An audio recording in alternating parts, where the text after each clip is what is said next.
Like you in your prime, you would have been a UFC fighter or something like that. Because then listen, the biggest UFC, 5 of the biggest UFC fighters combined couldn't match my pay. Oh, that's just it. It wasn't worth the pay. No, I want to be the biggest fighter, the biggest purse. I want all that stuff.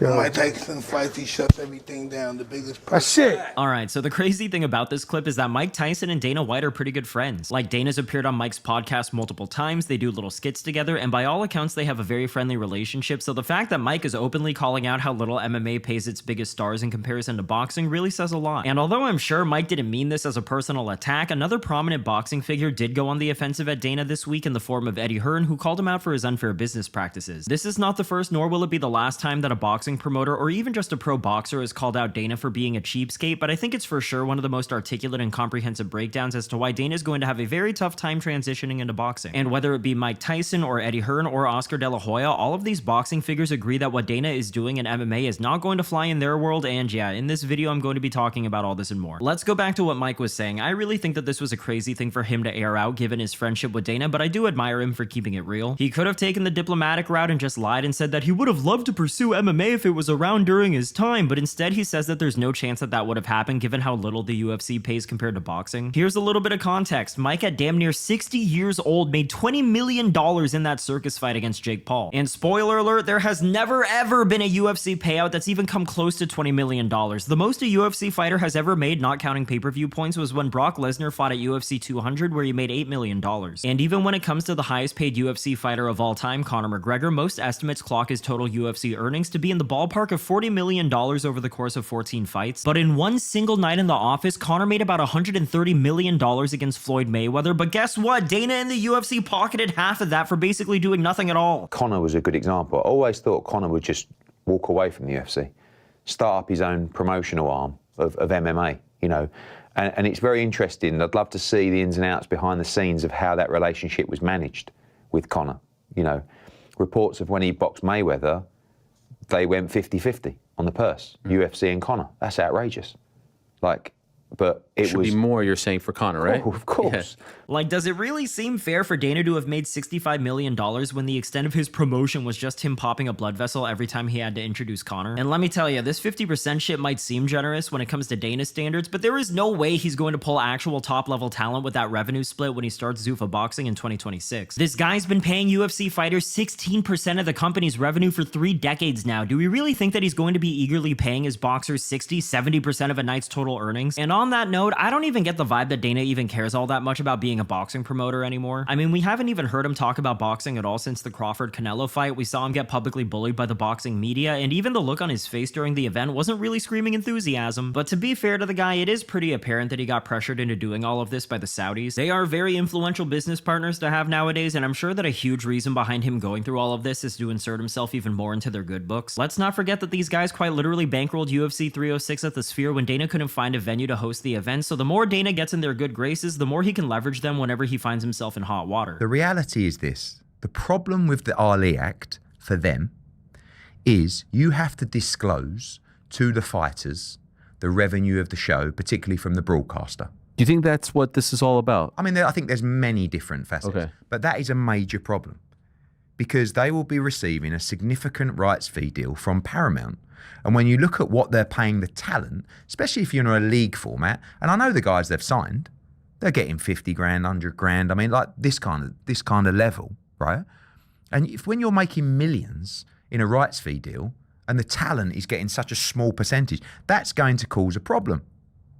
That's why you imagine that if the MMA fighters, the UFC fighters could see in black and white on fight week the revenue that the UFC were making from the show.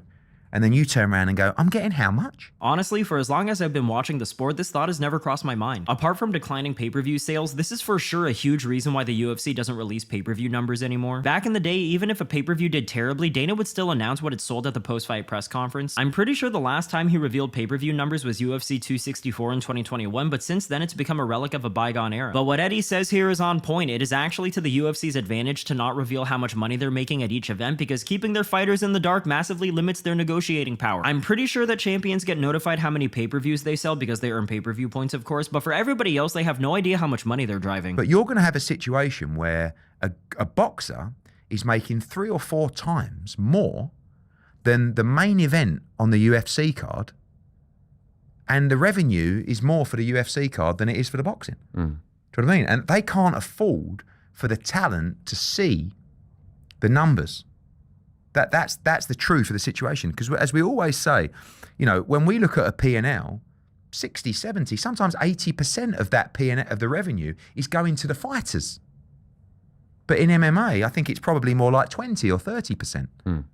And you know better than me, if you've got a guy who's on an undercard, who's making $2 million, who you've never even heard of, and this main event UFC guy's making $1 million, doesn't the UFC guy go, I don't quite understand what's happening here. So I think it's a greater threat, potentially, to the UFC business. First off, I think that Dana trying to reform the Ali Act is pretty fucking gross, but it's completely on brand for him to try and take something away that's genuinely good for fighters. But as Eddie says here, if let's just say Ilia Topuria makes $3 million to defend his belt against Justin Gaethje, but on the same night Zuffa Boxing pays some mid-tier fighter $5 million to beat up some can, you can bet that Ilia is going to be asking some questions. Especially considering that there's no way Zuffa Boxing is going to be making as much money as UFC events, there is going to be a natural inevitability that UFC fighters will become unhappy at the UFC's pay scale compared to Zuffa Boxing. Dana really needs to be able to skirt around the Ali Act for when he starts Zuffa Boxing, otherwise every UFC fighter he has on the roster is going to be demanding to jump ship, rightfully so I might add. For Dana, transparency is already his biggest enemy, but the problem doubles now that he's going to be running 2 separate promotions. That's the truth of the situation.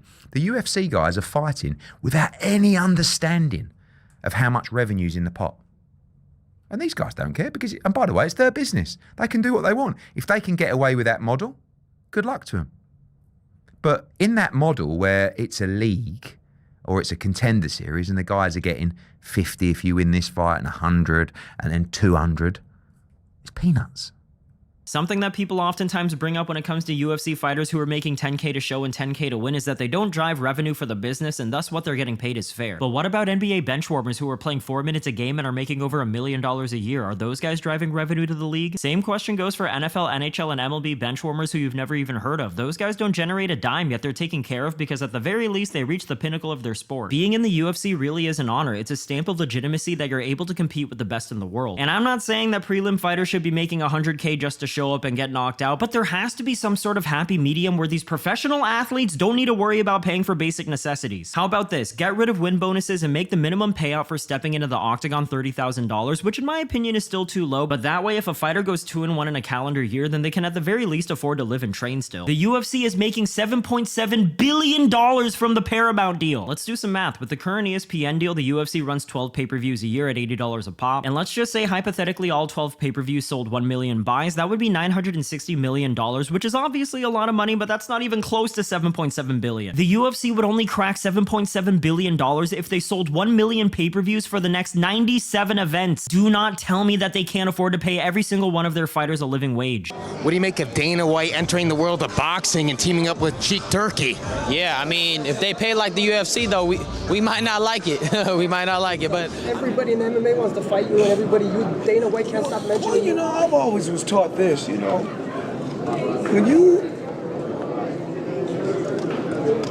because I'm in the $100 million business, not the $100,000 business.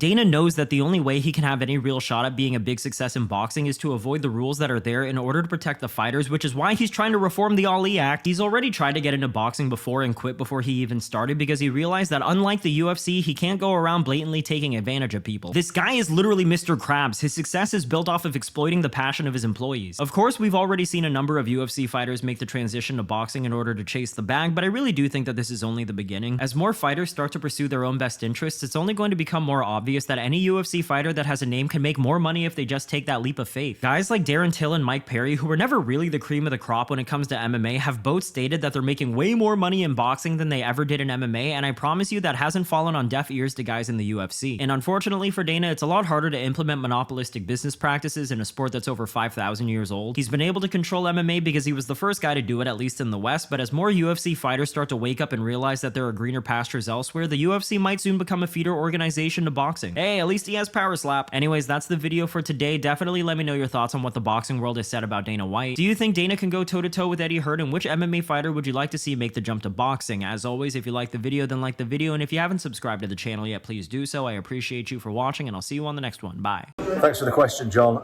about footballers' pay compared to UFC fighters' pay. I think that I wouldn't want to say that footballers should get paid less, because we'd all take the money if we could, but I think that UFC fighters, especially at the top level, should get paid more. That's my opinion.